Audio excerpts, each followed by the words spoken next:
So, what's going on, people? Welcome back to another show. And I'm John, and I'm going to do my match preview for the game between Arsenal and Newcastle United on Monday night at 8 o'clock kickoff, live on Sky Sports.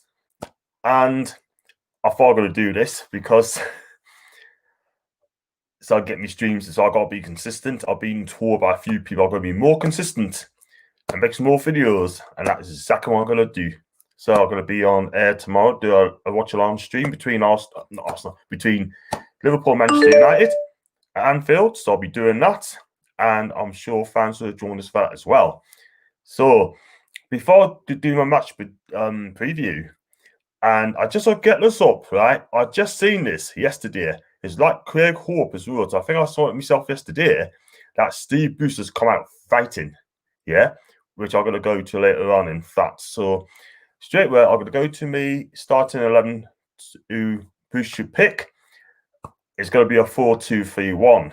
Now, where he's going to pick a 4-2-3-1, I don't know. But at the end of the day, you just don't know what he's going to pick, don't you?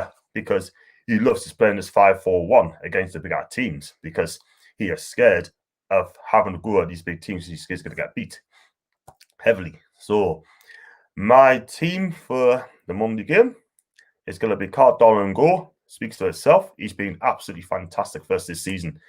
And again, against Sheffield United, again, is my man of the match. So that's Cardona Go. And right back, I would like to play Yedlin again. However, I don't know what's happened to Manquillo. Steve Bruce, I haven't mentioned his name for quite a couple of weeks, maybe a month. I don't know where he is. Has he got COVID? Is he injured? Again, he hasn't told us. But it's going to have to be Emil Kraft. It has to be Manquillo because Emil Kraft is absolutely crap. He's not good enough for Newcastle. And if he plays against Kieran Tierney, which I think is injured, he'll get ripped apart. So it's Tierney or not. It has to be Yedlin. Yedlin has to start. Left back, have to be Dummett. Okay, he's not going to get across the halfway line because he doesn't attack anymore these days. But it'd be solid enough if he's fit. So I'll play Paul Dummett. In 2 centre halves, speaks for itself, really. Have to be Kieran Clark and captain Fede Fernandez. Jamal Lascelles is still not fit enough for me. I wouldn't play him personally. And Fabian Schär would be the unlucky one who go on the bench. So that's me back 4. In the holding role, it has to be Isaac Hayden. And alongside him, it has to be Matty Longstaff. Now, he has to play. The reason is he gives us energy. He can go score goals. And also, he's just put himself about. Sean Longstaff, I said him many times, he's lost the plot. He's not been playing well at all. He needs to be dropped. John Chilwell's not good enough. I think he's done at Newcastle, to be honest with you. I just don't think he's playing that he was. And for me, those two will have to play in a sitting role to protect the back 4. And I think those 2 lads, Isaac and Matty, would be absolutely good. And then, on the right-hand side, I'll play Jacob Murphy. He's the only one who can run and cross the ball. He needs to give the service to the front men, which I'm going to mention next. Callum Wilson's going to be. So I'll come to that one in a minute. So definitely going to be Jacob Murphy because the only one who can cross the ball. And not only that, he works hard as well. So Jacob for 1. On the left-hand side, this is going to be a problem for me because I don't think Matt Ritchie is good enough at the minute. I just don't think he's going to nick his legs. Is gone for me. So I wouldn't play him. Ryan Fierce is suspended. He got sent off against Sheffield United for 2 bookable. And for me, I will give Elliot Anderson a go. Look, he's young. He's 18. He's got to give him a try. Got no to lose. And I like to give him a shot. He could surprise a lot of people. Because when he came on at the Emirates in the FA Cup, he had the passion. He had that drive. He could pass the ball. He wasn't fierce. And he did more than Joe Linton has done. So I'll play Elliot Anderson on the left-hand side. And in the 10 role, it has to be Miki Almiron. That is this role. He joined us as a 10. I do not want to see this guy play on the left or right ever again. It has to be a 10 role for him. that's where he's going to be happy, because at the minute, he doesn't look happy playing on the Steve Bruce. However, if he plays at the 10 role, he may be happier. And if he gets the service and he gets the bar, we've got to see what he has to do. It might prove us wrong, it might prove Steve Bruce wrong. Just say, look, I told you I could play in the 10 role. That's the best role. I'm happy. So he has to play in the 10. Whether Bruce picks him, I very much doubt it. He'll probably end up playing Joe Linton, which for me is a completely waste of shirt and a waste of time. And at top, it's going to be Callum Wilson. And if he gets the service from Anderson and Murphy, because they both cross the bar, and also Raymond can actually pass as well to Callum Wilson, because he needs service. Because at late, he haven't had the service, and he looks a bit peed off at the minute on the way things are going at the minute, because he's not getting any service from the midfield. And I said before, he'll be better off getting service in a fish and chip shop. That way, he'll be more hungrier off it than on it. So if you tell us what you think, if you please like and subscribe. Without you guys not doing either, I cannot promote this channel. I cannot do this channel. But please like and subscribe, because it's very important. And also leave your comments down the section down below. Like Anis just done. He said, hello, John. And he also said, Booze needs to go 4-4-2. Yeah. Listen, if he plays 4-4-2, I have absolutely no problems at all whatsoever with that, because he has to change it up. Steve Bruce has made it quite clear. The gloves are off. And also he's going to do things his way. Now he has to prove it on Monday night. And the viewers and our fans will be keeping a close eye on that. I was supposed to be doing a watch along on Monday, but I got an invite to do another channel. So I'm going to join him. And that's what I'm going to do. So I'm definitely going to join a guy called Gunnar Rich over and over again. So I'll be joining them for a live match along. And yeah, it's going to be fantastic. It's always nice to have people with you when you watch along. It makes you so interested. So yeah, I'll definitely do that. So you tell us what you think of the squad I just mentioned. And Annie goes differently, goes 4-4-2. And on to the Arsenal. The news I'm hearing that Kieran Tierney may not make it because he's got an injury for the last game against Crystal Palace when he drew nils each. Apparently, it wasn't a good game, and it's the finishing's letting them do. And Palace actually played really well and fought for their lives. However, Pablo Mari, who's been such a player at the back, which is passing at the back, and he won't be able to play as well. I think he's injured as well. But the players got to watch out for is Thomas Partey in the defensive midfield role. He's a fantastic player. Also, Saka on the wide left-hand side. I think this kid's going to be absolutely amazing. He's destined for the top. He's quick, skillful, and he can create goals as well, and not fighting to have a goal. And up top, it's going to have to be Lacazette or Aubameyang. One of the two is going to have to play. Both players are not on form at this moment. Aubameyang's got off the ball at the minute since he signed a new deal. Aubameyang, like I said, and Lacazette, well, he's not scoring enough goals. However, he's getting there. He is getting there.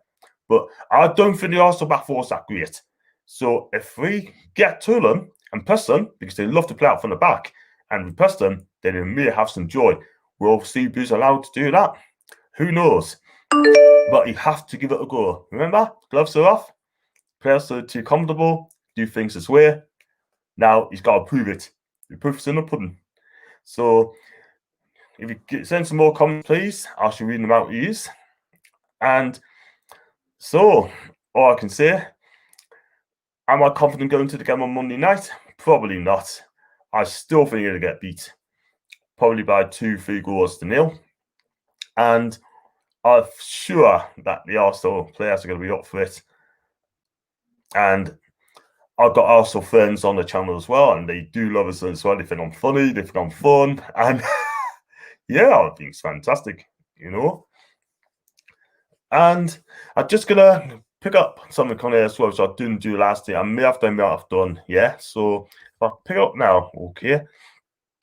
I just saw Craig Hope have to say on when Steve had a press conference last night, and he was asked a question, and his reply was, if I find it, we were absolutely frigging hopeless the other night. Absolutely shite we were. I've let the players be comfortable, but the gloves are off now. I'm going to do it my way. Now, are the players going to really listen to that? Are they really going to listen to that comment or Steve Bruce going to say, are they really playing for him? Has he really lost the dressing room? Yes, he has. They're not playing for him. They don't seem to care anymore. They just turn up, play the game, that's it. They're not even bothered. Malcolm McDonald has even said that the players aren't even bothered and they don't care. Just sort of get the money, go home, that's it. But at this moment in time, we need a big performance on Monday. All I'm asking for, go out there, express yourself, have a go. And if you have a go and get beat, I can just say, okay, cool. I'll still salute you off because you have given everything. And I cannot salute you or praise you if you do not have a go. Because at the end of the day, every time we go down, it's game over. It is absolutely game over because the players do not want to fight. And this is the thing. You cannot coach fight. You have to do it yourselves.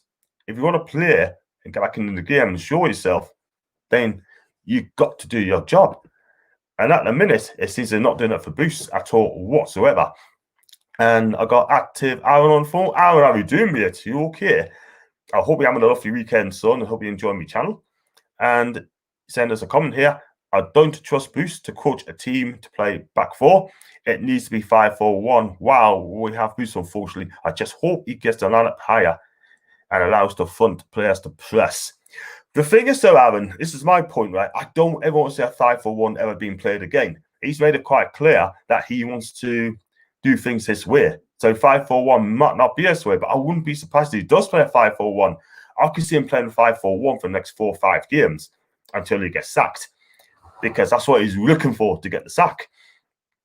And I'll make a prediction now, he will not be at Newcastle after the Everton game. After the Everton game, he'll be gone, because if they sack him now, the new manager's going to come in and say, I want the money to buy new players, and actually ain't going to spend a penny. So after February, Boost goes, and guess what? A new manager come in, and that new manager's going to have to come in and work with those players and get the best out of them.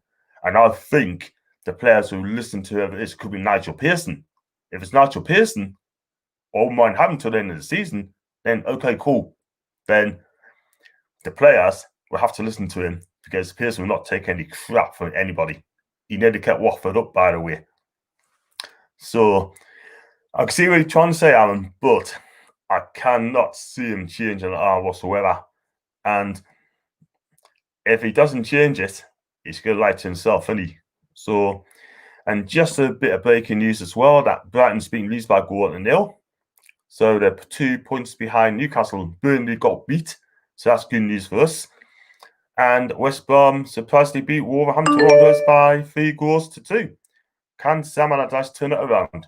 Well, I hope not, because at things at the minute, I think they're going to be fighting for relegation. I think they've got more fighting in Newcastle at this moment. And I think, again, Sam Allardyce is going to turn them around. I really do. Hope I'm wrong, but I think they will. So, if you like my videos, tell us what you think. If you leave a comment down the section down below, I'm going to go on for another couple of minutes or so. And tell us what the score is going to be and what prediction is he going to set up. So, and Aaron, again, if he says he wants to do things his own way and still plays 5-4-1, then that just confirms that is what we're going to lie. Do you know what it is, Aaron? I think he wants to sack. He's basically saying, I'm going to keep playing this formation until I get the sack. But the problem is, Ashley ain't going to appear a 7-figure sum for someone's going to get sacked like Bruce. Yeah, but if you get relegated, believe you me, it's going to cost him around £150 million just to try out the Premier League. So I think 1.5 million is chicken feed. So hello, Geordie. How are you doing, son? You okay? And he said, hello, John. I think the sides of us have a lot more fight than us. I totally agree. And he also added Arsenal 4, Newcastle 0. You know what it is, Geordie, right? The players below us, it's got more fight. Because you know why? Because they want to stay in the Premier League or try to stay in the Premier League. I think Fulham will stay up. I think West Brom will stay up. I think Burnley will stay up as well. As things stands, I think the Urs is going to go. Sheffield United's going to go. And I just don't think Brighton is going to stay up this time. I hope I'm wrong, but it's those things gonna get doing first. I think Fulham's got a quality team there, but at the moment they need to turn those draws into wins if they can. They got a tough game tomorrow against Chelsea, and that's not going to be easy. But then again, Chelsea's not doing well at the minute under Frank Lampard, so Fulham can go there, got a chance. They might get some out of the game, you know. I fancy them getting a draw there because they got a talented team there and they got some good players there. And Scotty Parker has done a fantastic job there at this moment in time, and he's still young. So, but on to Steve Bruce. Like Aaron said, he's walking a lie if he said he's going to do things his own way. And he kind of fooled us. And we're not stupid as fans. But like I said, he'd definitely get the sack after the Everton game, if not before. I've said that. So, lads, if you leave your comments and subscribe if you're new and like my channel, I've got 210 subscribers at the moment. So I'm getting more and more every which I think is great. And listen, I'm going to wrap it up now, okay? And I hope you enjoy me films and video. And until then, you have yourself a good weekend. I'm also doing a live watch along tomorrow between Liverpool and Manchester United from 4 o'clock. That should be a cracking game. And then I'll be on NUFC Iceman's channel from 8 o'clock tomorrow night.